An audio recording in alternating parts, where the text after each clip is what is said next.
Hello everyone and welcome to the channel. In today's video, we're going to be talking about how to dress for an interview. Okay, so this is obviously a very personalized video.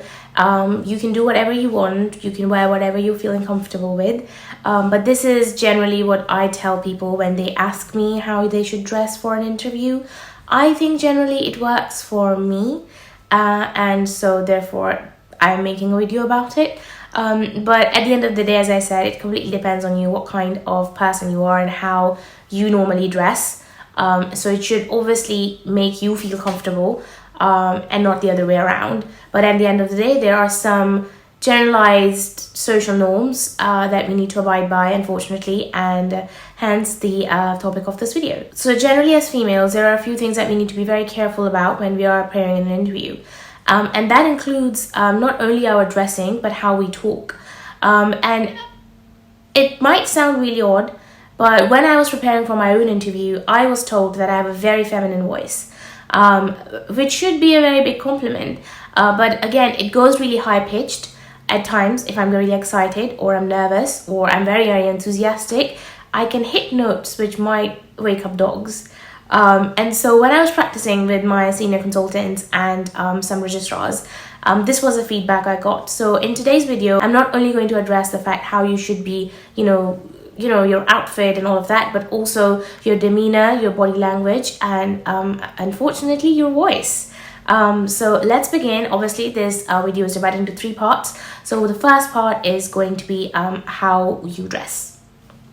Ideally, I would suggest to be wearing something like what I'm wearing right now, a generic t-shirt or like something, I don't know, blouse or whatever, and a coat on top or a blazer or a dress, whatever this thing is called. Like, it's a general, easy, very blank, canvassy sort of a outfit which anyone can wear. As females, we do not need to wear a tie.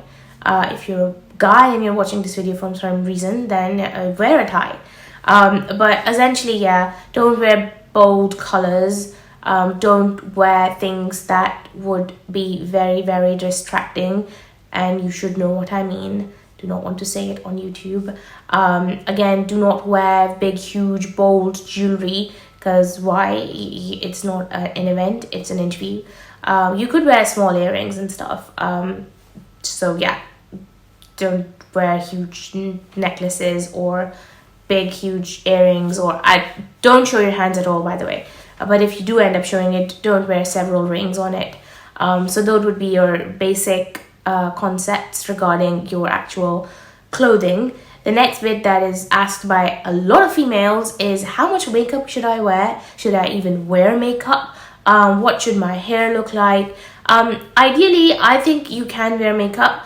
As somebody who wears makeup for conferences and courses, and as someone who has a huge background in makeup and believes in grooming, I don't think you really need to wear a lot of makeup. But then again, as I said, it's a very personal video, so if you feel comfortable in a lot of makeup, then wear a lot of makeup. If you feel uncomfortable in any amount of makeup, then don't wear any makeup. If you feel comfortable and confident with a little bit of makeup, then by all means, do how you please. It really doesn't matter. At the end of the day, you should feel comfortable in your own skin. So if you feel it with lots of makeup, little bit of makeup, no makeup, some natural stuff, that's fine.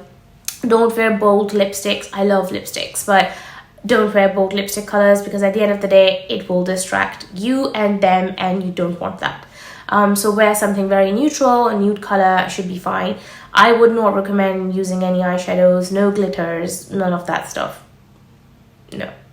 The other thing that I would point out here is, for all of my girlies who wear glasses, when you are preparing for your interview, try to see if you touch your glasses a lot, because that's what I realized, that I touch my glasses way too much, to the point that it's distracting to everyone, even myself.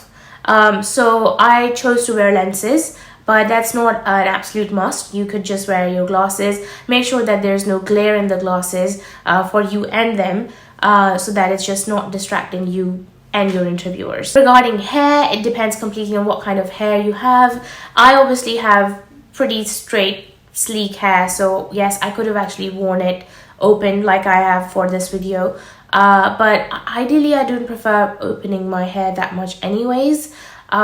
So I wore a ponytail like that, something like that. So very sleek, very sort of official looking hairdo I did.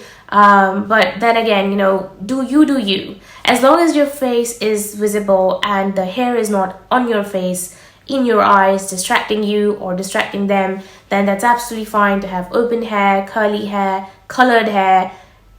I don't have pink hair. But if you have pink hair and there's no time to change it, that's fine.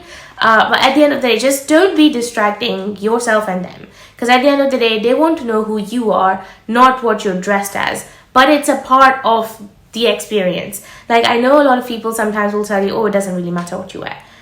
It does if you belong to a minority group of women where we have to be better than everybody else, but somehow be humble, be polite, but somehow be assertive. And you know, all of that comes in an interview. So make sure that your dressing is top notch, very, very bland, but extremely professional, so that your first impression when they see you is great. That is what you're looking for. So yeah, I think in my opinion, yes, dressing is important. It is. I would disagree if somebody tells you not to dress well. And I'm not talking about wearing expensive stuff. This is H&M. I mean, it really doesn't matter. You just should need to be able to present yourself well, and that's how you're going to do it, because as females, you have to put a little bit of an extra effort. All right, the next part of this topic is your demeanor and your body language. And yeah, I mean, okay, well, so I prepared with a lot of people and I realized that I'm very bubbly, very chirpy. It comes off as a very enthusiastic human being, and so I didn't have to turn it down at all, which was great.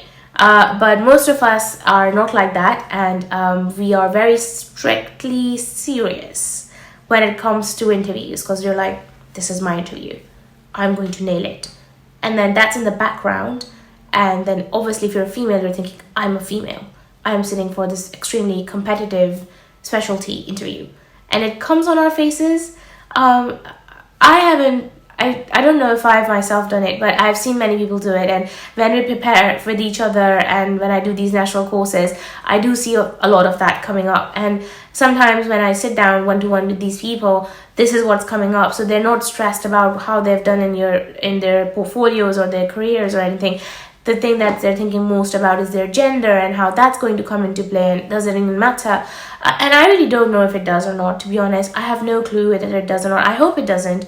But at the end of the day, these are the things that a female doctor is going to think about when she is always going to appear for an interview. So at the end of the day, yeah, I mean, it is one of those things, right? And so therefore, make sure that your face is not looking constipated. You're comfortable, your body language is relaxed, you're not really speaking very fast, and you're just, you know, like chilled. You can smile. There's no laws against smiling. I'm not asking to grin. I'm talking about a nice, good, relaxed body language with a smile like that.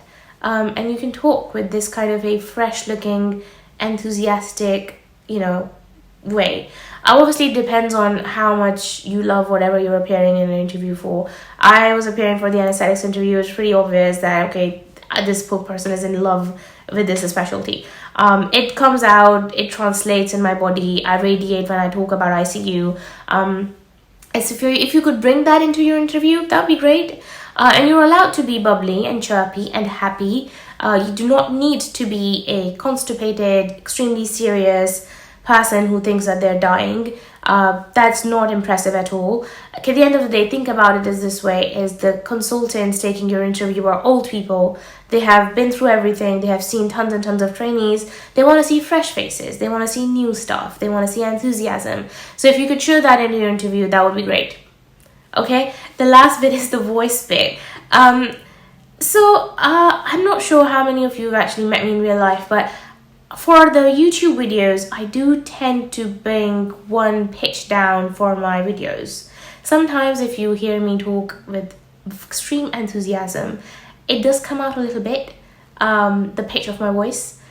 which is very feminine, and it should be a positive thing in the real world, but it's not, because if you have a really, really high-pitched, feminine, thin voice, it comes off as less assertive or a less confident voice, which isn't true, because those are my vocal cords, and I've got estrogen, not testosterone. But at the end of the day, that is something that was told to me multiple times by several people. And I realized that, okay, they think I'm nervous, which I am not. I also was speaking slightly fast, which I normally do in real life. For people who personally know me, they know how I speak pretty fast. Unless I'm sad, then I'm going to speak very slowly.